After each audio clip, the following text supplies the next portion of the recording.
Hello, Mike here. Let me introduce you to the setup we've got.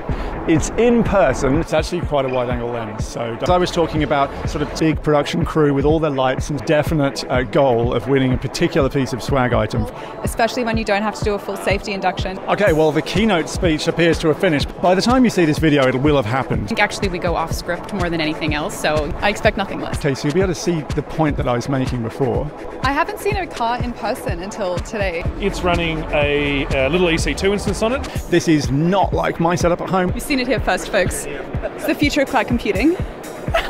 Yes, it's Summit season for AWS, and a massive thank you to AWS for flying me down to Sydney so that I could attend the Australia and New Zealand Summit for 2022. I had an amazing time, as you can probably tell already, and in this video I want to show you a little bit of what it was like to actually be there at a summit in 2022 and how maybe it's a bit different from previous years.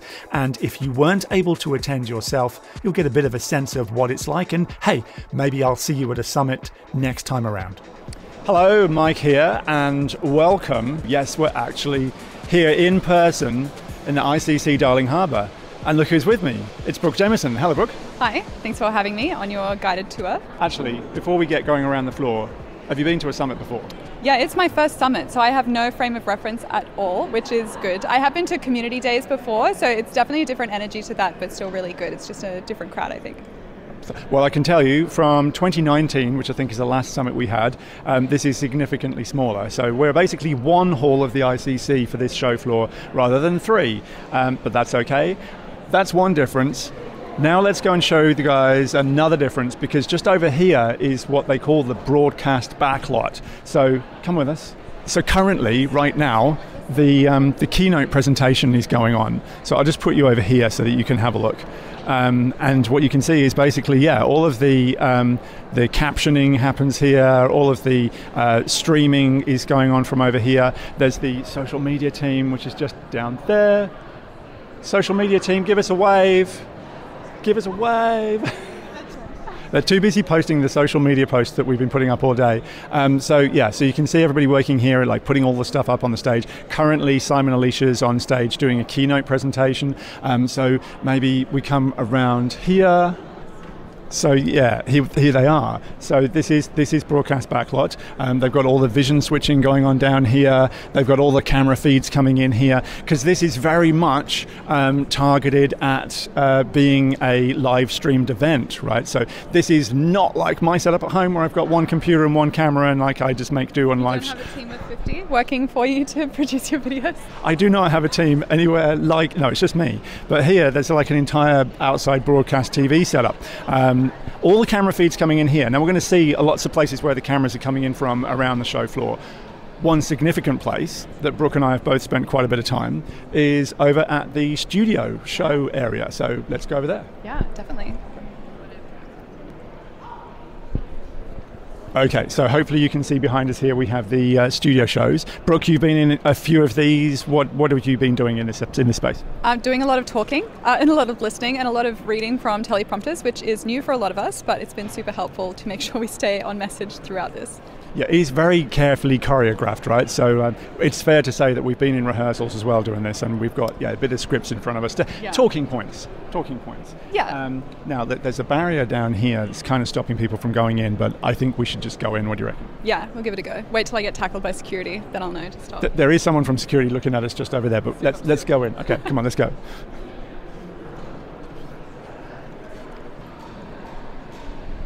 Okay, hopefully you can see all of that. So this is basically the studio setup that we've got. It's got this sort of soft area here where you can sort of like sit and relax. And you did a session in this space, right?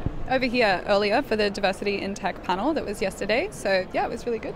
And so these things were live streamed, and we've been told this morning that they will be available like in 48 hours or something like that from the Summit site. People can go and watch these sessions. Did you recall them saying that? They'd usually go through and cut together the content, so it's a little bit easier to find. And then 48 hours, I think. Cool. So you get to keep the summit alive for days to come. So yeah, let me give you a sense of what it looks like. So we'll let's go to the studio show desk. Let's give you a sense of what it looks like. So here you go. So this is behind the scenes. So we're sat here at the desk where basically you're seeing a lot of the live streams being sent from. And we were here yesterday, right? Yeah, for our session about AIML and part of the wrap-up show. That's right, the wrap-up show. At the end of each day, they sort of like talk about what's happened, and yeah, we got to take part in it. So yeah, you can see obviously the lights and the teleprompter. And you can see down here Simon and Alicia. I don't know if you can see on this screen down here, so you get to see what's currently going on live. Obviously, we wouldn't be able to be sitting here if they were currently live from this section. Yeah, here we are. This is what it looks like, in case you ever wondered. Yeah. This is how the sausage gets made. You'll also, they're not here right now, but when we film for real, there's people running behind the cameras pointing to which one's actually recording at a time, which is fun. Oh, we have a special guest. We have 2 new co-hosts now coming to the stage. I'm coming for your job. Maybe, yes. I love it. How have you found the whole process of doing live streams from here? Is it? The prep has made it so much fun. Like, I think actually we go off script more than anything else. So yeah, it's been an absolute blast. And you guys were amazing yesterday. So thanks for joining us. Well, thank you very much. Yeah, it's been a lot of fun. Prep. I think if I didn't have the prompter, I would have said something too rogue. So we wouldn't have liked that. Yeah. But you guys were great. Sorry to interrupt. I just wanted to say hi. You look great up here. Yeah. Thank you. Alrighty. All right, so let's go and see how I saw Derek floating around a little bit before as well. We need to go and say hello to Derek. Yep. Okay, so the show floor is pretty quiet at the moment because everybody's in the keynote. Any shout outs from the show floor? Quite a lot of swag. I saw some Formula One references at one of the swag booths, so I'm excited to hopefully secure the Formula One jacket that was promised. Oh, we've spotted, is this a wild Tim? Oh, it's a wild Tim. Tim, it's usually the other side of the camera, social media team. But how's it going? How's the summit for you this? Fantastic.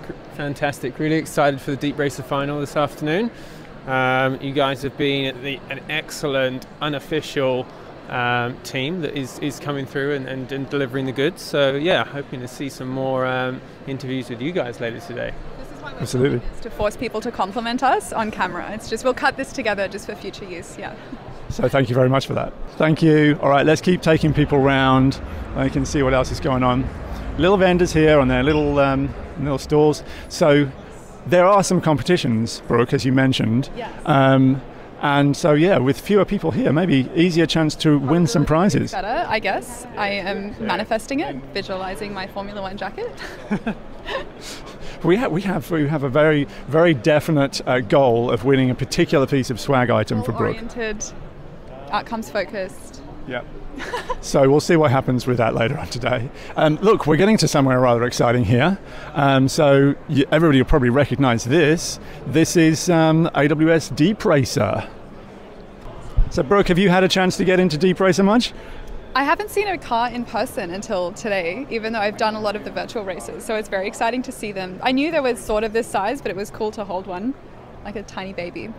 Yes, a tiny little car baby. And we have a car racing around the track here as well.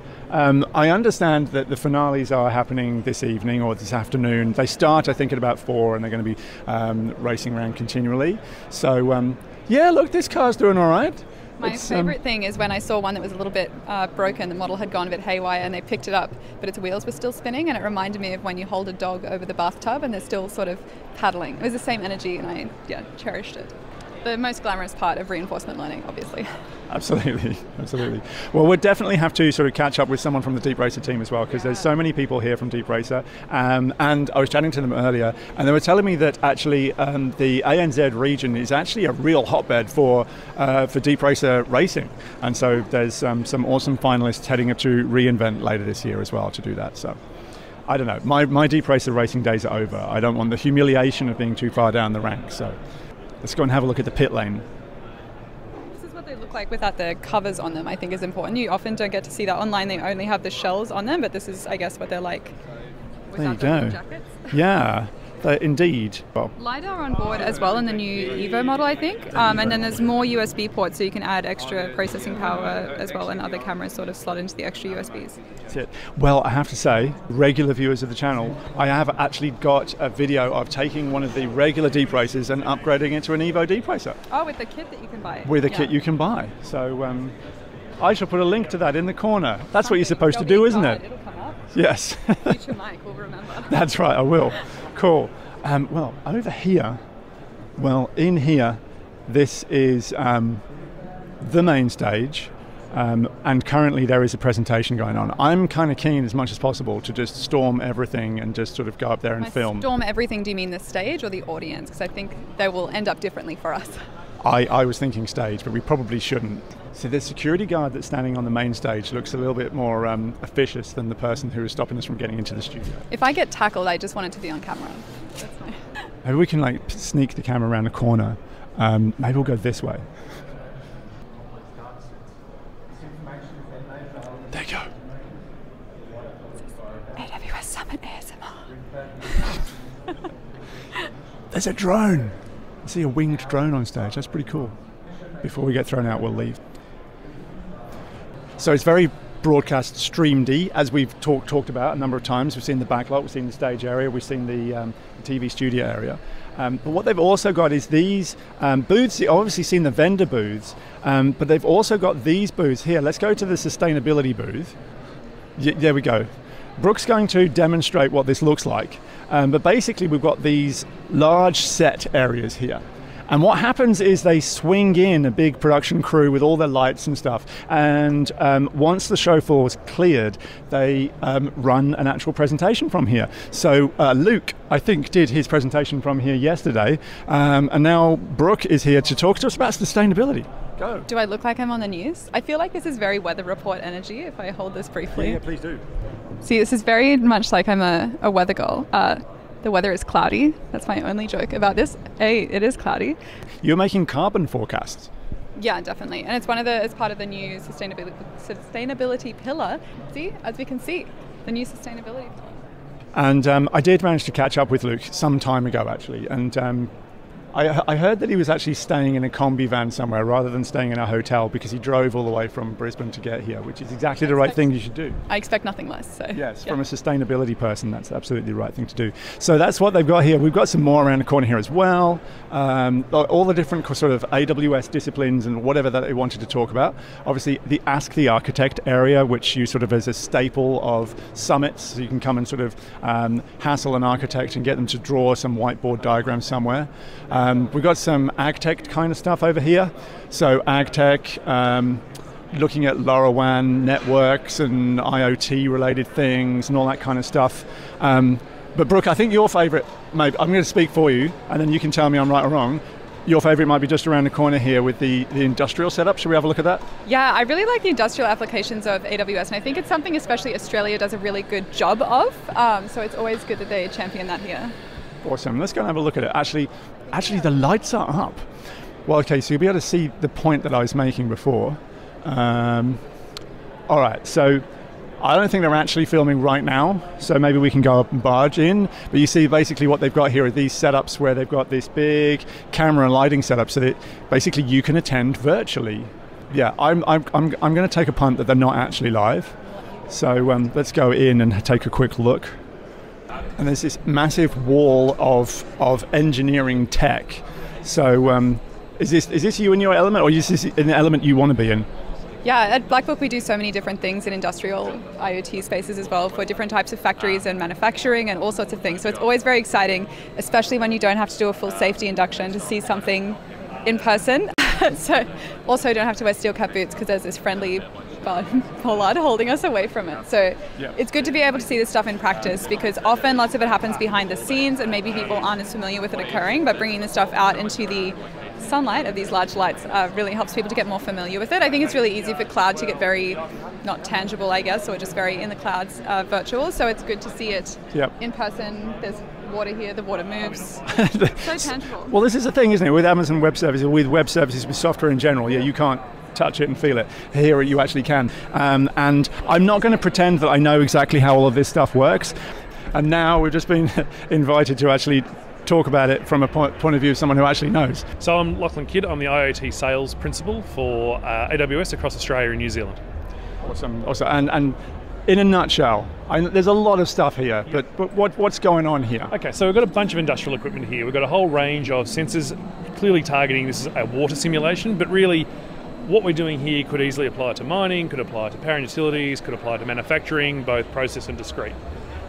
So we've got a bunch of sensors, things like radars, we've got ultrasonics, we've got valves, pressure, a couple of different types of flow meters, and we've got a pump underneath that's also instrumented as well. Typically this information lives in and is displayed on the factory floor through something called an HMI, a human machine interface.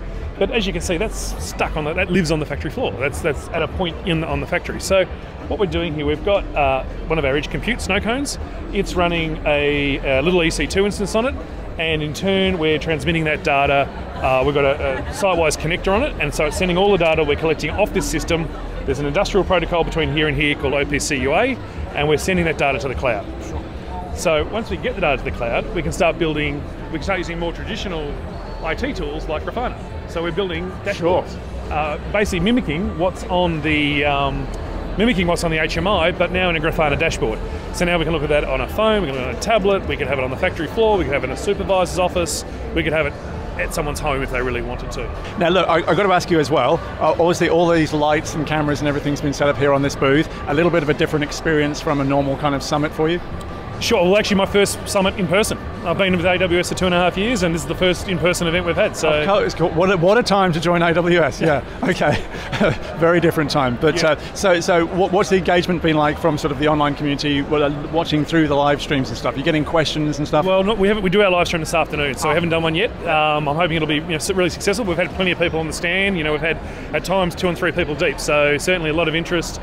If you work in this sort of world, I think a lot of people know this is coming, and the power of like the 200 or other services we've got, what value and insights we can add to the data with AI and ML, with data and analytics, really get the data out of the industrial world, get it into the cloud, and then we can start to really add value to that data. Awesome. Lachlan, thank you so much. Cool. I'll let you get back. I think the people are coming out of the keynote now. You're about to get swamped, so thanks. Good luck with that. Cheers. Okay, well the keynote speech appears to have finished because there's all of a sudden so many people like walking around at the show floor. So I guess look, that might be it for this sort of like quick whistle-stop tour of what it looks like at the summit. Brooke, your thoughts for a first summit? How's it been for you? Really good. I've got a lot of pairs of swag socks, which are always high-value swag, but it's been really good to see everyone actually chatting and talking to people. When I was first getting involved in AWS, going to the events was really helpful because it was my first real opportunity to have actual conversations about lots of these services and products. You just don't get to use the word like cluster or Kubernetes or even any of the service names in person to actually chat about things, so it's really helpful to get out there and be a part of the events. Additionally, because everything's online, normally it's really stressful if you're in person and you're trying to choose between sessions, you can only pick one, but now everything is online. You have so much time to go back and rewatch everything. I would say go through your agenda and actually mark out the sessions you want to view and then just get through them that way. It'll be so much easier and you'll get a more full experience because it doesn't stop now that the physical event is done. So. Never stops. Okay, well, look, I hope that was interesting and insightful. Got a little bit of a behind-the-scenes look at what the AWS Summit looked like ANZ 2022. See you in the next one. See you next time. Hi, welcome back to Summit. My name's Healy. Hey Healy, my name's Toey, and yes, welcome back to the Summit recap. So yes, you go, Toey. Well, I was going to ask you, what was your favorite part of Summit? Well, Toey, I really like the Dev Labs. I built lots and lots of things today. Well, what kind of things did you build today, Toey? Well, thanks for asking. I'm Healy, Toey. You're Toey. Don't you know your name? So I built a website. I built my first Lambda function, and I also played with data and analytics. I built Glue and Athena. Very cool. And what was your favorite part? Toey? Thank you for asking, Healy. My favorite part was Deep-Racer. What's Deep-Racer? Well, thank you for asking. Deep-Racer is a 1/16th scale model car which drives itself around with machine learning. Machine learning? A machine can learn? Yes. Like socks? Yes, we can learn too. And I think that if we are very careful, we might be able to drive one around the track.